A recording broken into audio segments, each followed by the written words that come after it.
સત્સંગમાં આરામવાળા પ્રસંગો કરતા હોય છે. સંસારીઓના જીવનમાં આરામવાળા પ્રસંગો આવતા. દરેક દીકરાનો જન્મ થાય તો પતા આવે છે. 12 મહિના જાય, દાદા જાય ત્યારે પાછા બધા રડવા બેસે. જિંદગી પરિવર્તનશીલ, જગત પરિવર્તનશીલ, આનો કોઈ ભરોસો નહીં. આ જગતમાં સુખ દુઃખ અને હર્ષ શોકની વચ્ચે મારે તમારે જિંદગી નિભાવવાની છે. એની વચ્ચે રહી અને ભગવાન ભજી લેવાના છે. અને એટલે કહેવાય છે કે જગત, સંસાર અને જિંદગી ઊંટના બેસના જેવી છે. એક કે વાત હક ન આવે. ઊંટ ઉપર કેમ બેહવું? પણ તોય સડી બેસે બેહનારા. આપણે જિંદગી હર્ષ શોક, રાગ દેશ, પ્રપંચ એની વચ્ચે ઘેરાયેલી છે. અને એની વચ્ચે ભગવાનનું ભજન કરીને આ જિંદગી પૂરી કરવાની છે.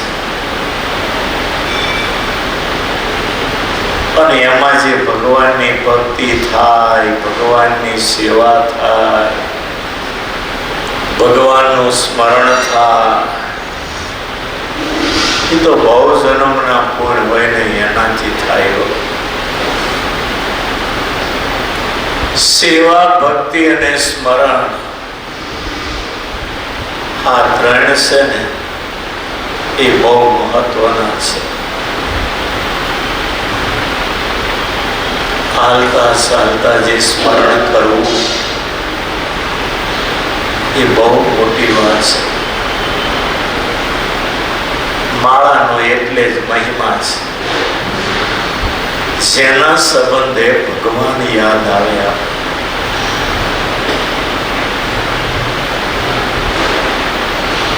મેં છેલ્લો પત્ર લખ્યો એમાં લખ્યું તો 3.5 કરોડ જપ કરે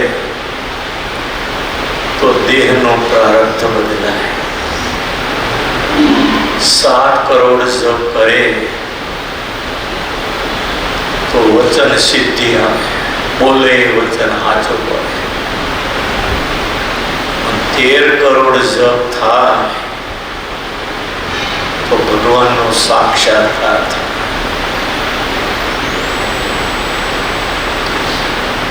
જેટલો આમાં રસ લઈએ એટલો ફાયદો છે.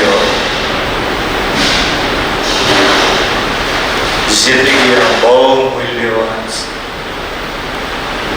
કેટલા ભગવાન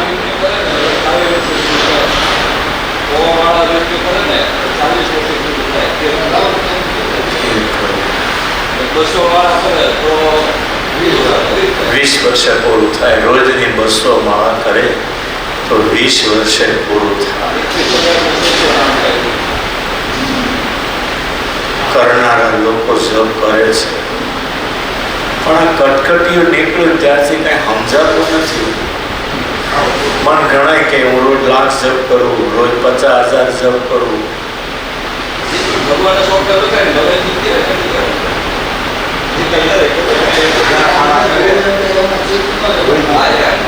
હજાર માળા કરે તો 1 લાખ જપ થાય.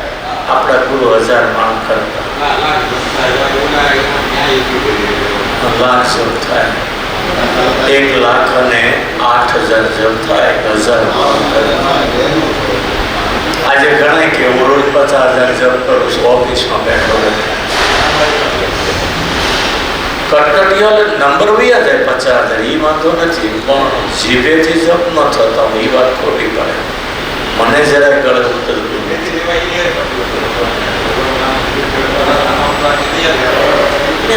એક નામનો કેટલો મોટો મહિમા એ તો જોવો.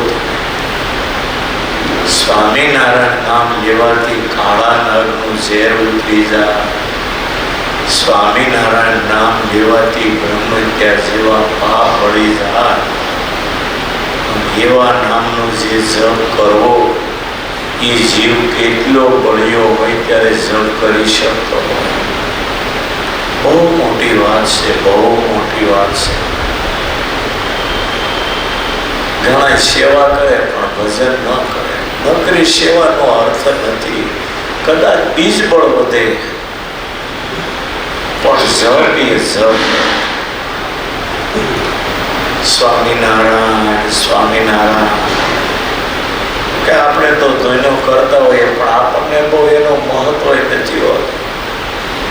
પણ ખરેખર જો ઊંડું વિચારો ને, સારું એક વાર સ્વામિનારાયણ નામ લેવાય કેટલા ભાવના પુણ્ય છે. 5 માળા કરો બેડો પાર થઈ જાય. 11 માળાથી કેટલું મહાન પુણ્ય.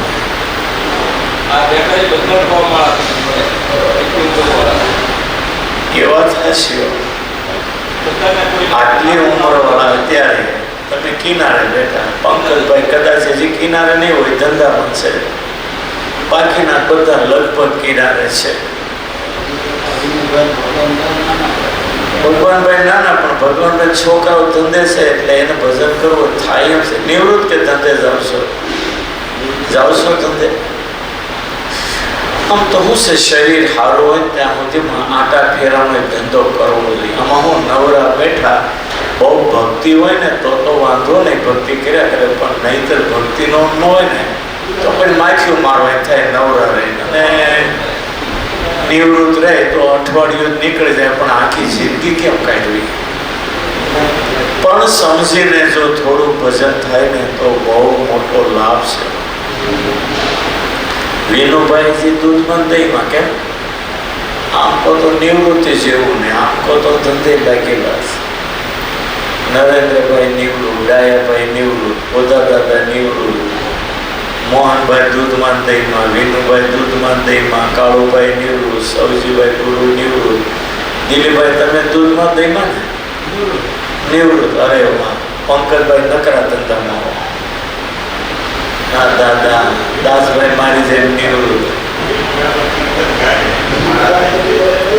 વિનુભાઈ ના કીર્તન બહુ સારા.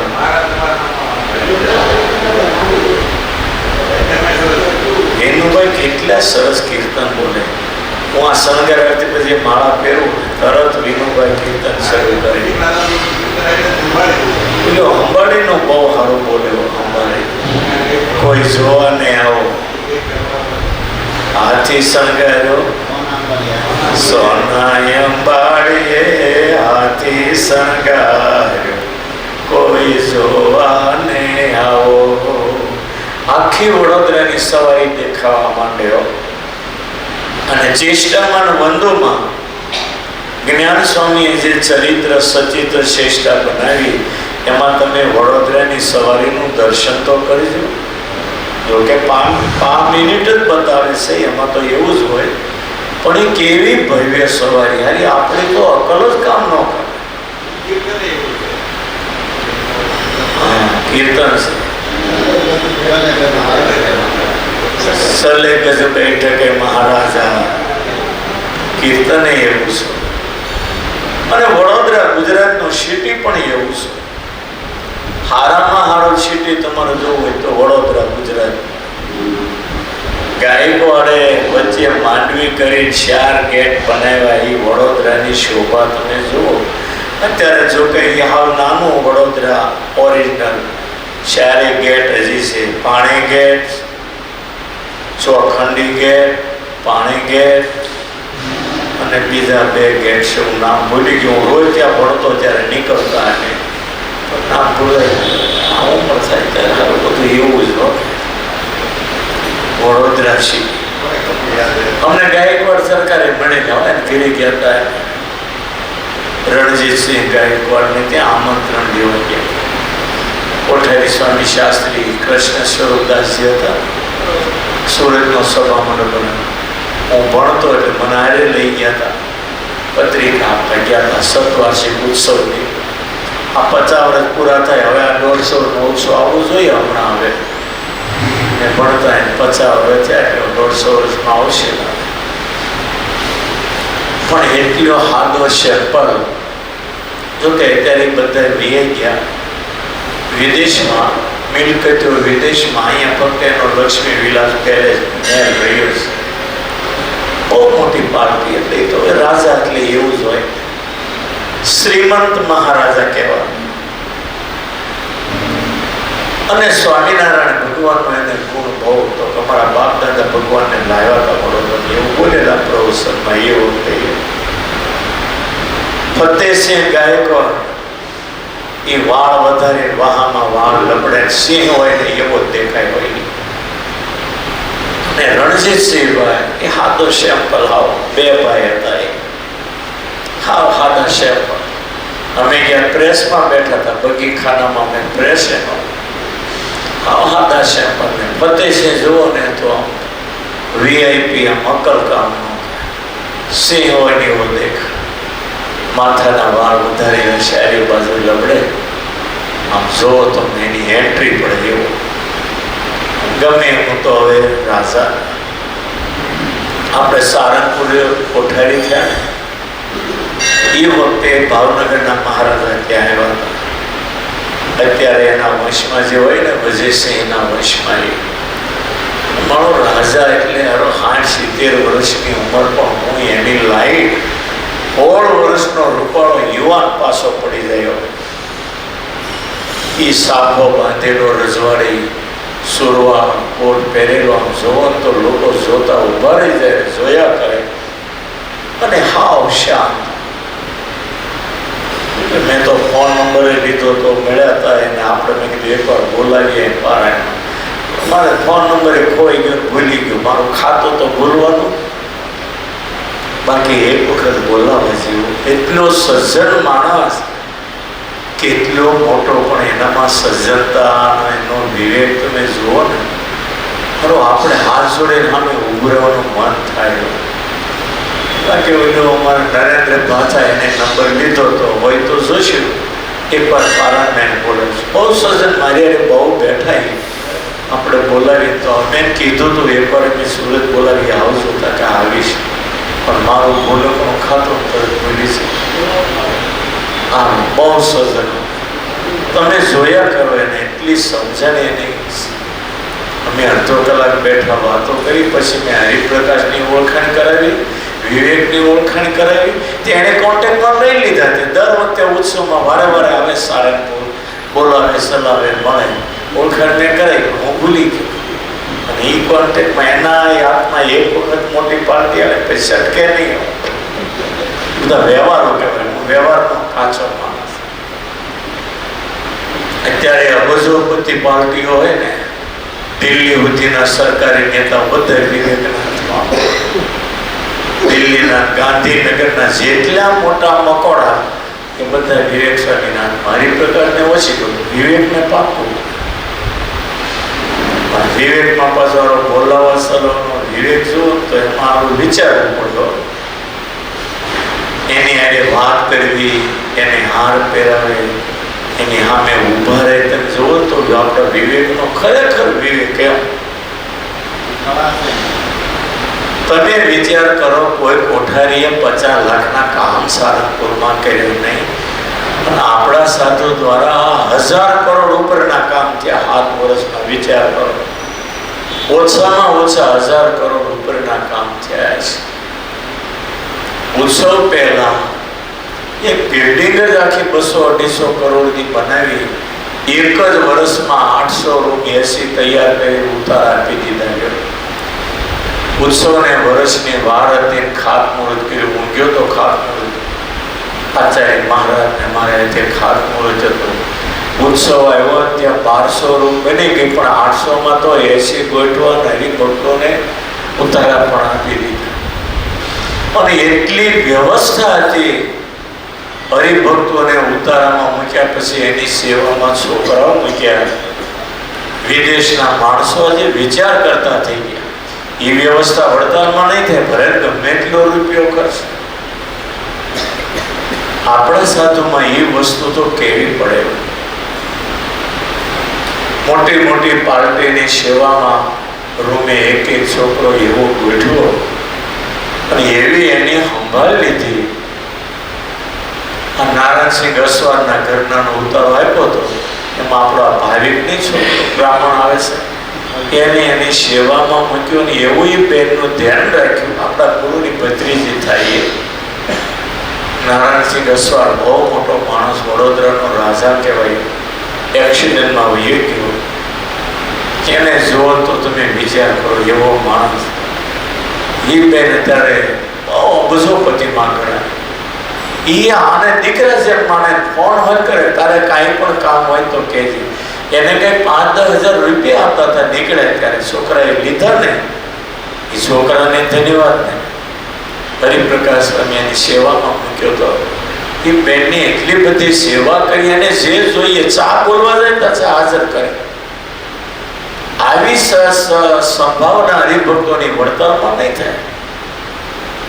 ખાવા પીવામાં સારંગપુર જેવું તો નહીં થાય. આ વિવેક અને મર્યાદા જે આપણા સંપ્રદાયમાં છે ને, એ બહુ મોટી વાત છે. મારી પાસે કેટલાય મોટા માણસ આવે, ફોન નંબર લઈ લો પણ બીજેથી ફોન નંબર ખોવાઈ જાય પાછો. બાકી જો એવાને સાચવીએ તો આપણે કામનું ને એને બિચારાને ક્યારેક આપણે ઉપયોગમાં. સત્સંગમાં કેવું છે, માથામાં પાઘડી, પાઘડીમાં માથું. ક્યારેક આપણાથી પાઘડી હારી લાગે, ક્યારેક પાઘડીથી આપણે પણ હારા લાગે. સંસાર છે, જગત છે, વ્યવહાર છે અને આપણી માનવતા છે. આ બધાની વચ્ચે આપણે જિંદગી નિભાવવાની છે. કહેવાનું એ હતું, ગાયકવાડે જે સ્વામિનારાયણ ભગવાનની સવારી કાઢી, કેટલું ભવ્ય સ્વાગત.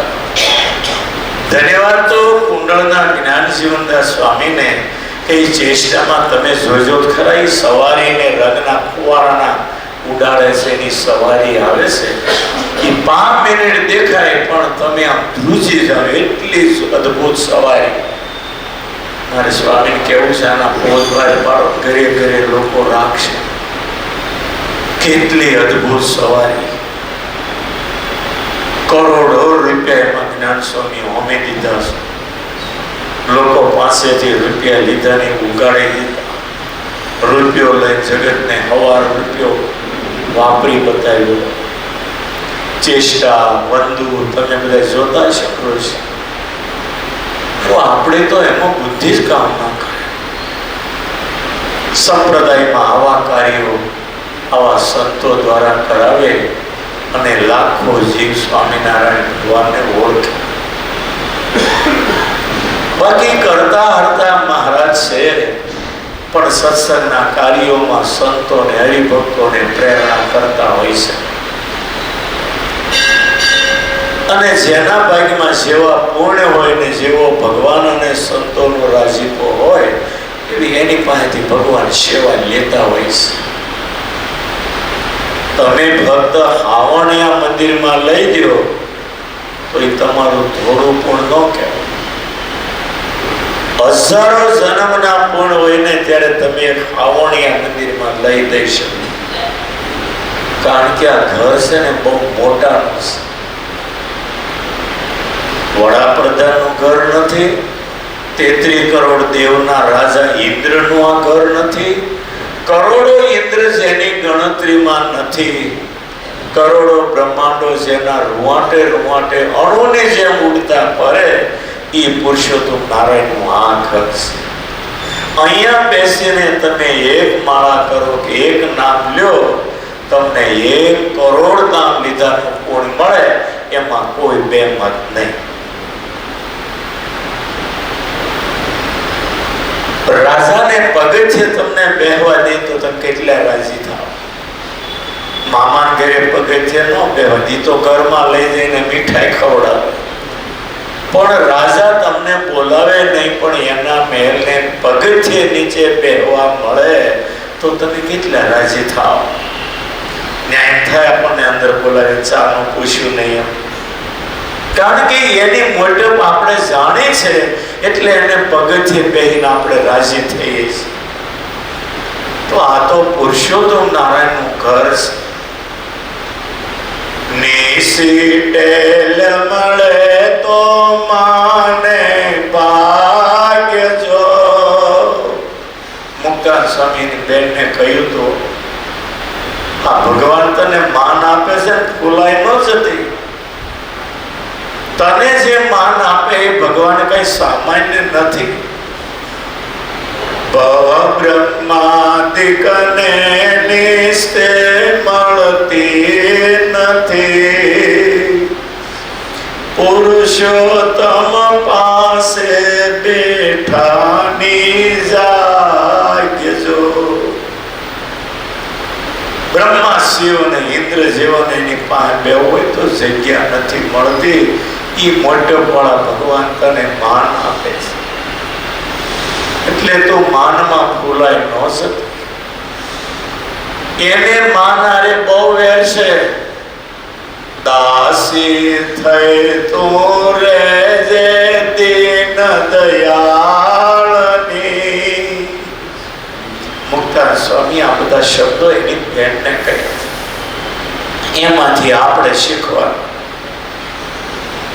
અહીંયા તો આપણને ખુરશી પહેરવા મળે. હે આપણા બાપ દાદાએ બિચારે ખુરશી જોઈ પણ નહોતી. લાકડા ટેપો હોય એની ઉપર બેહતા, પથ્થરો હોય ખૂણામાંથી એની ઉપર બેહતા. ગામડામાં ત્યાં ખુરશી કોણે જોઈતી? આવી લાદી નહોતી જોઈ. સીપર હોય, સીપરમાં ખબર પડે ને, પથ્થરો હારો હોય તો એને સીપર કે કપડા ધોવા પડે, કા બેહવા. બીજો કોઈ ઉપયોગ નહીં. આપણને કેવી ટાઇલ્સ, ટાઇલ્સ નું નામ તો આપણા બાપ દાદાએ સાંભળ્યું નહોતું. રો હાઉસ સાંભળ્યું નહોતું.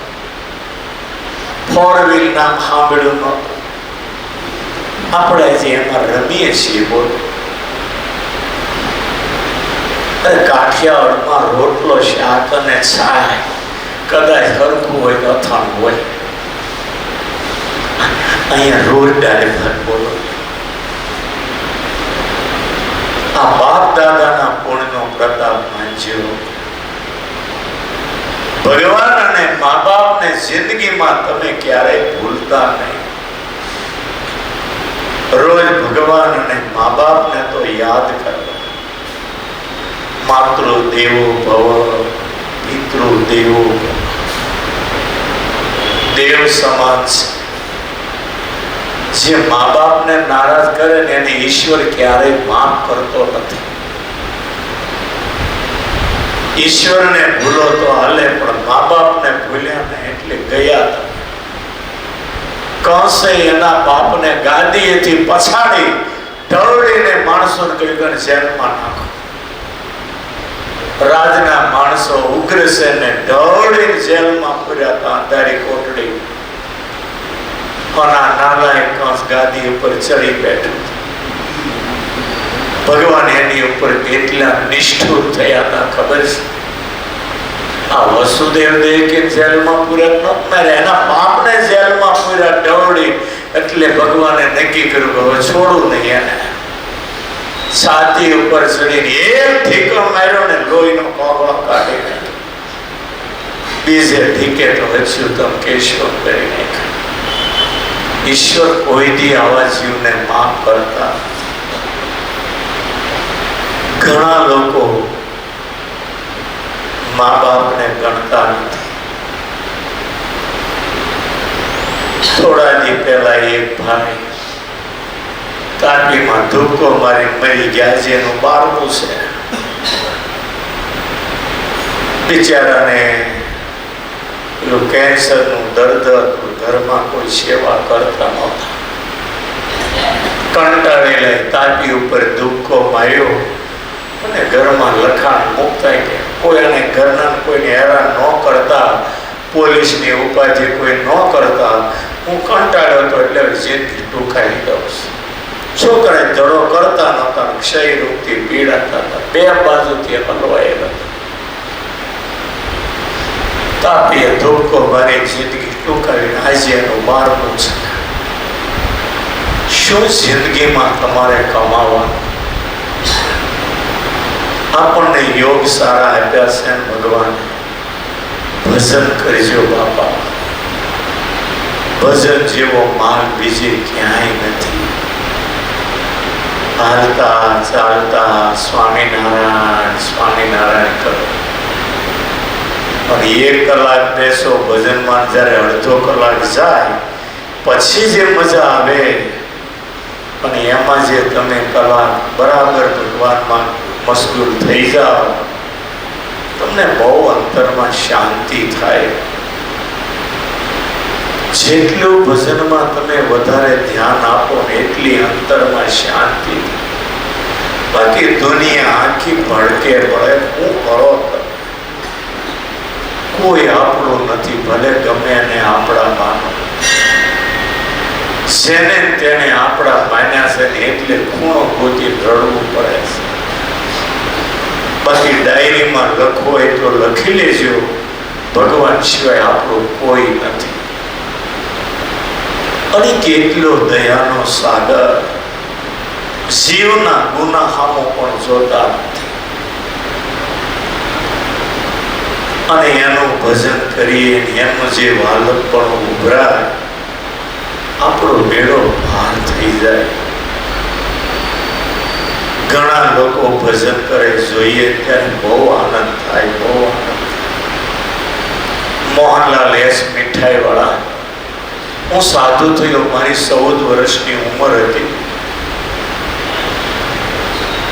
સાધુ થયો અને મહિનો ગયો ત્યાં મુંબઈની મહતાએ મળેલી ભુલેશ્વર મંદિર.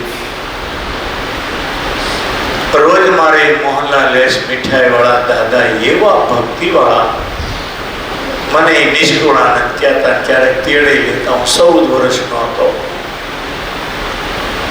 અને ભગવાન આગળ માળા કરે, રોજ 1 કલાક ઉભા ઉભા માળા કરે, અને એની આંખમાં આંસુ આવે. હું નાનો એવો જોયા કરું, આ પૈસા આને હું દુઃખ છે, રડતા હશે, પણ એ બિચારો ભગવાનનો પ્રેમી ભગત. દુનિયાભરમાં એની મીઠાઈ જાય. એટલો સુખી, જેટલો પૈસાથી સુખી એટલો અંતરમાં ભક્તિથી સુખી હતો. અને બહુ મોટું સંપ્રદાયમાં એ જમાનામાં સૌથી વધારે દાન હોય તો એનું. દર ઉત્તરાયણને દિવસે, આજથી 50 વર્ષ પૂરા થયા, મુંબઈ હતો ને એને 50 વર્ષ થઈ ગયા. દર ઉત્તરાયણને લાખ રૂપિયા દાન એનું ધર્માદો વળતા લાગી જાય. 50 વર્ષ પહેલા લાખ રૂપિયા એટલે અત્યારના કદાચ 10 કરોડ થતા હશે, વધારે ભગવાન જાણે. પોરબંદરમાં એક હરિભગત આજે છે, દર વર્ષે જૂનાગઢ મંદિરમાં 5 કરોડ દાન આપી જાય. દર વર્ષે પેલા 2.5 કરોડ આપતા, 3.5 કરોડ આપતા, અત્યારે 4-4.5 કરોડ આપે. પાણી આપે તો મંદિરનું પાણી ન પીવે. આવું મારા પૈસા નથી આપતો, ધર્માદાનો ભાગ એના હકના, એ ભગવાનના પૈસા હું આપું છું. કોઈ મંદિરમાં એટલો ધર્માદો આપનારો હરિભગત નહીં હોય, પણ જૂનાગઢમાં એ 4.5 કરોડનું દાન આપનારો હરિભગત છે. જમે પણ નહીં, પાણી પણ ના પીવે. એની સમજણ કેવી હશે તમે વિચાર કરો. 2 લાખ આપે તો હારને કેટલી જાતની પ્રતિષ્ઠાની વખાણની આશા રાખે. આને કાંઈ નહીં. એ પોરબંદરના હરિભગત છે.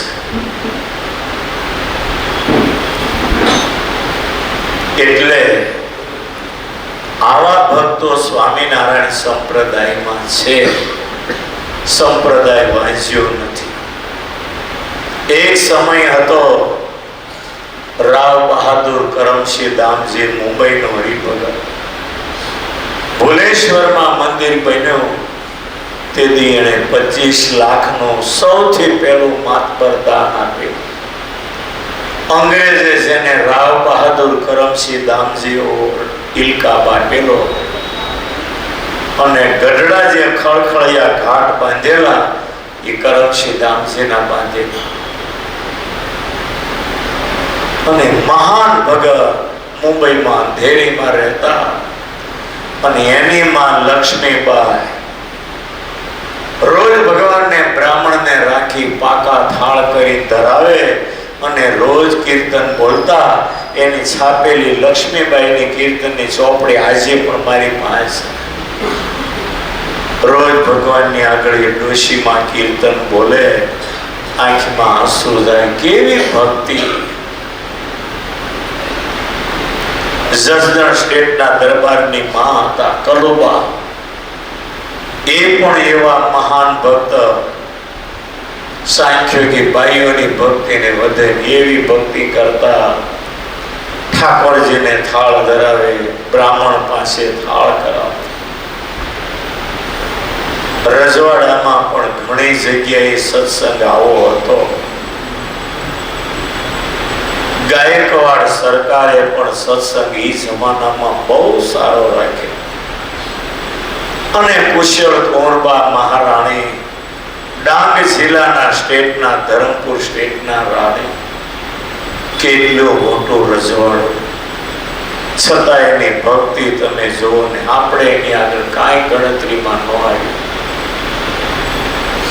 ભગવાનને જયારે પધરામણી કરાવી, આખું સ્ટેટ કૃષ્ણાર્પણ કરી દીધું. અને સ્વામિનારાયણ ભગવાનને કહ્યું કે આ બધું તમારું. ભગવાન કે અમે રાજ કરવા આવ્યા નથી. રાણીની આંખમાં આંસુ આવ્યા. ભગવાને રાજ સ્વીકારી લીધું. પછી રાણીના પુત્રના પુત્ર વિજયદેવ એને બોલાવી તિલક કરીને એને રાજ આપ્યો.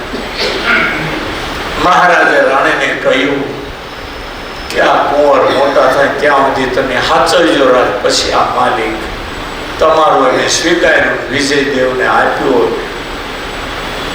થોડા દિવસ મહારાજ ધરમપુરમાં રહ્યા. 500 સાધુ અને સુરતના હરિભક્તો બધા અહીંથી હારે ગયેલા. લક્ષ્મીચંદ છે, બાલચંદ છે, ગોવિંદભાઈ દરજી, પીરોજ શાહ, હરદેશર કોટવાળા બધા હારે ગયેલા. પણ છતાંય મુક્તાનંદ સ્વામીએ મહારાજને ના પાડી. મહારાજ ધરમપુર ન જવાય, રસ્તામાં ડાકુઓનો ભય છે, જંગલ છે અને જોખમ છે. આપણી અરે સુરતના શેઠિયા લૂંટાઈ જાય, આબરૂના ધજાગરા. મહારાજે નાનો સંદેશો કર્યો અને ધરમપુર નહીં આવી શકીએ. રાણી રડ્યા છે. ચિઠ્ઠી લખીને માણસ મોકલ્યો કે હું બરાનપુરી ભાગળથી ધરમપુરના રાજમહેલ સુધી પોલીસનો બંદોબસ્ત લોખંડ જેવો ગોઠવી દઉં. તમારા એક પણ હરિભગતને ઊની આંચ ના આવે એની જવાબદારી મારી, પણ તમારે આવવું પડશે. અને એ રાણીએ લશ્કર ઠેઠ સુરતના પાદર સુધી ગોઠવ્યું. અને મહારાજ સંતો હરિભક્તો ગયા અને ઘણા દિવસ સુધી રાખ્યા. સંતોની પૂજા કરી, ધોતિયા ઉડાડ્યા અને સૌના આગતા સ્વાગતા કરી. મહારાજને સોના રૂપાની ગિનીઓના વસ્ત્ર અલંકારોના થાળ ભરી ભેટ થયા. છેલ્લી વાર જયારે મહારાજને વળાવ્યા, રાણી સીમાડા સુધી વળાવવા ગયા છે. અને સીમાડેથી જયારે મહારાજ છૂટા પડ્યા ત્યારે રાણી જે રડ્યા છે ને એનું વર્ણન ન થાય. જે મા વગરનું બાળક રડે ને મહારાજ છૂટા પડ્યા. રાણી બહુ રડ્યા. દાસીઓ હાથ પકડે. મહારાજ દેખાયા ત્યાં સુધી રાણી ઉભા ઉભા રડ્યા. મહારાજ ગયા ને ધબધબ પડી ગઈ. દાસીઓ હાથ પકડીને એને મહેલમાં લાવ્યા. દેવઘરમાં ઠાકોરજી આગળ આસન પાથરીને માળા લઈને બેઠા. 18 દિવસ સુધી સતત ભગવાનનું ભજન કરી અનજળ છોડી 18મે દિવસે શરીર છોડી રાણી ધામમાં ગયા. કલ્પના કરો તમે એની કેવી ભક્તિ, કેવો ભાવ. લોયાના ત્રીજા વચનામૃતમાં ધરમપુર સ્ટેટના મહારાણી એ કુશળ કુંવરબાને મહારાજે બહુ યાદ કર્યા છે. આ રાણીને તમે હવારમાં યાદ કરો તો તમારો દિવસ મંગલમય બની જાય. આવા ભક્તો મહારાજને કરતા વધારે વહાલા. એ ગઢપુરની અંદર રાણી યાદ આવે તો મહારાજને આંખમાં આંસુ આવ્યા. આટલું મોટું સ્ટેટ હોવા છતાં દુનિયાના સુખ બધાય કાક વિષ્ટા જેવા કરી અને ભગવાનમાં પ્રેમ કરી અને સાચા દિલની ભક્તિ કરી ભગવાનના ધામમાં આનું નામ જિંદગી જીવ્યા. આપણને બપોરના 12 ને હાલના 8 સિવાય કાંઈ ખબર ખરી? 2 વાર ખાવું, કૂતરા જેમ જિંદગી આમને પૂરી થઈ જાય. કાલે જિંદગી પૂરી થશે, ઉપર વાળો જવાબ માંગશે. આનો કોઈને વિચાર આવે છે?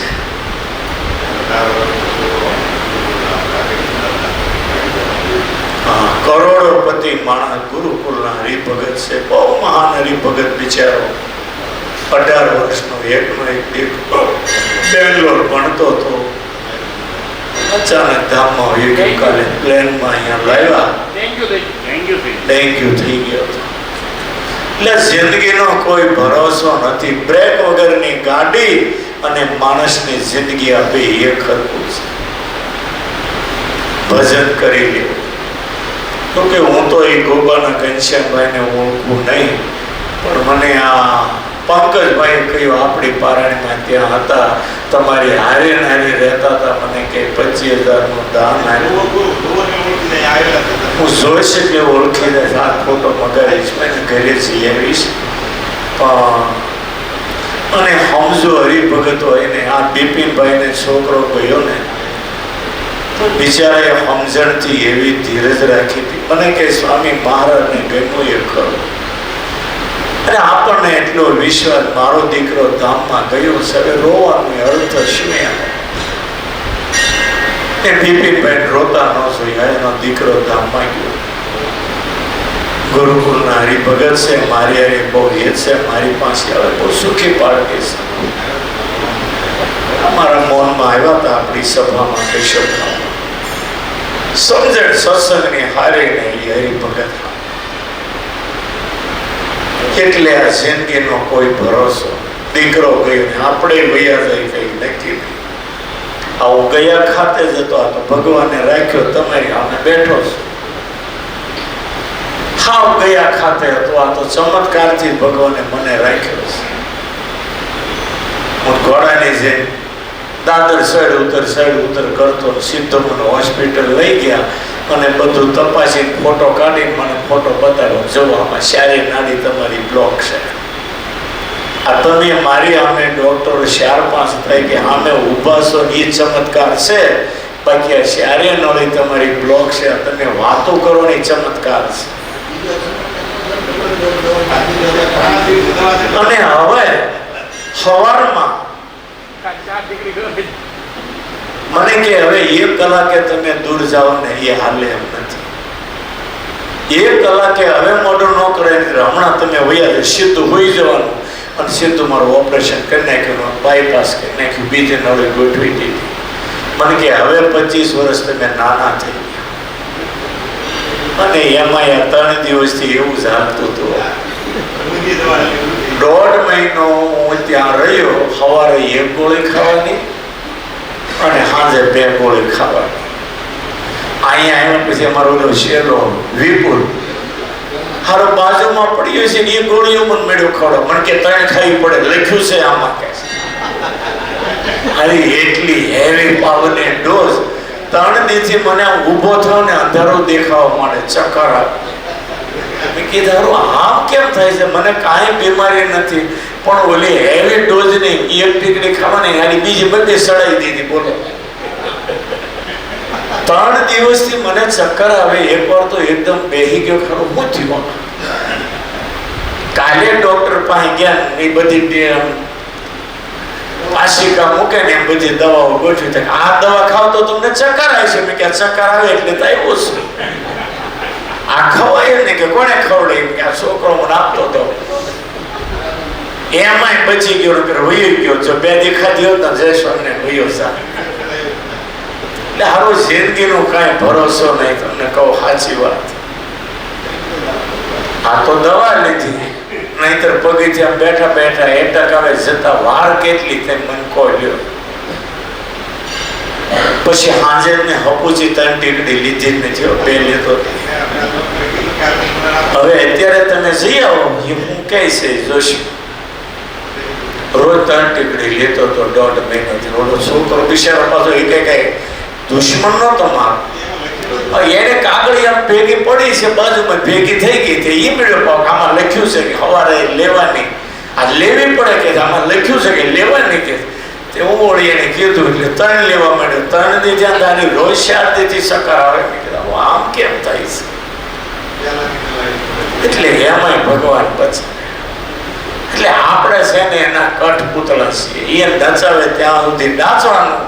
બાકી રામ બોલો ભાઈ રામ, ગામ રહી ગયું આમ લઈ જાઓ, આમ રામ બોલો ભાઈ રામ. હાવ ભગવાનને ભરોસે મારી જિંદગી છે, હું તો હાવ સાચું કહું. તમારી તો જેને ભરોસો એ, પણ મારી જિંદગી તો કોળાની હાવ ભગવાનને ભરોસે હાલે છે. અને હાકે છે ત્યાં સુધી આપણે રહેવાનું, ત્યાં સુધી ભગવાનના ગુણ ગાશું. ડોક્ટરો બિચારા કે છે હવે તમે 25 વર્ષ નાના થઈ ગયા, કોણ મને કે તમારે બધું ખાવાનું જેમ બધું કરતા બધું કરીશું. આ બધા મને કે તમારે આમ ન કરાય, આમ ન ખવાય, આમ ન કરાય, રોજ મને ઉપદેશ દેનાર આવ્યા કર્યો. હવે જેણે ઓપરેશન કર્યું એમ કે તમારે બધું ખાવાનું, બધું પહેલા રહેતા એમ જ રહેજો. તમે છે ને અમને પહેલા એમ લાગતું કે ઓપરેશન જોખમ વાળું, પણ જ્યારે આ બધું વીખ્યું ને આ તળાની અંદર પછી કે એમ થયું કે આ નોર્મલ છે, એકદમ હરખું ઓપરેશન થયું. અને હાથમાંથી નળી લીધી. મને કે 2 બાજુ પોળી હોવી જોઈએ, બીજાની પોળી કરવી પડે નળી, અને તમારી નળી કાઢી તો 2 બાજુ ઓટોમેટિક પોળી હતી. એટલે અમને ઓપરેશન કરવામાં બહુ નોર્મલ હરખું પડ્યું. એ ડોક્ટરે બિચારા રાજી થયા. પણ બીજા બધા મને રોજ ઉપદેશ દેવા, આ ન ખવાય, આ ન કાઢે, એક કે છાશ ન ખવાય, એક તીખું ન ખવાય, એક કે ખાટું ન ખવાય, રોજ એક કહેવા હોય. બધાનું માનું ભૂખ્યું મરી જવા થાય.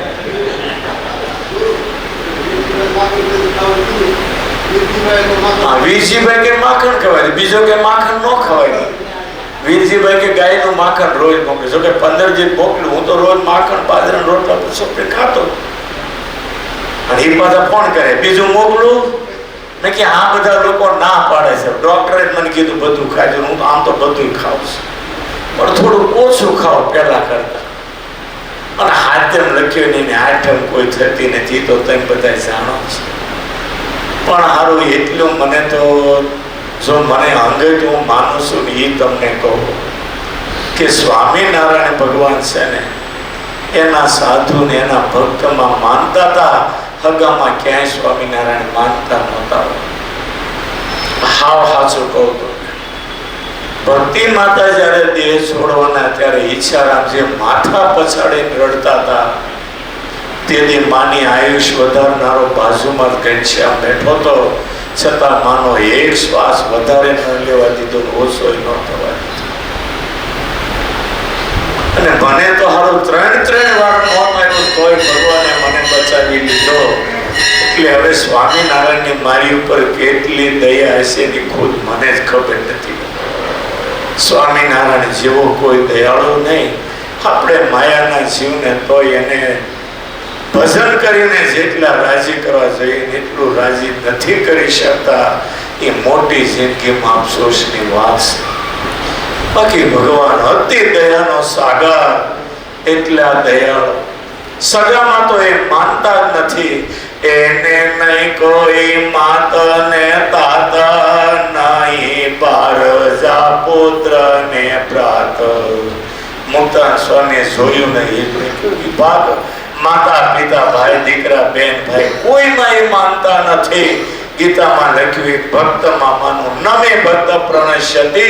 હું કોઈમાં માનતો નથી, હું મારા ભક્તમાં માનું છું. ભક્તને માટે ગુલામનો ગુલામ થવું હોય તો હું મારા ભક્તનો ગુલામનો ગુલામ થાવ. મધ્યના 28માં કીધું હું મારા ભક્તની ભક્તિ કરું ત્યાં સુધી ભગવાન પોતાના ભક્ત આગળ ગમતો. એટલે ભગવાનથી આપણે ઉજળા છીએ, માટે ભગવાનનું ભજન કરી છેલ્લો જન્મ કરીને એને રાજી કરી લેવાય એ આપણું કર્તવ્ય. સહેજાનંદ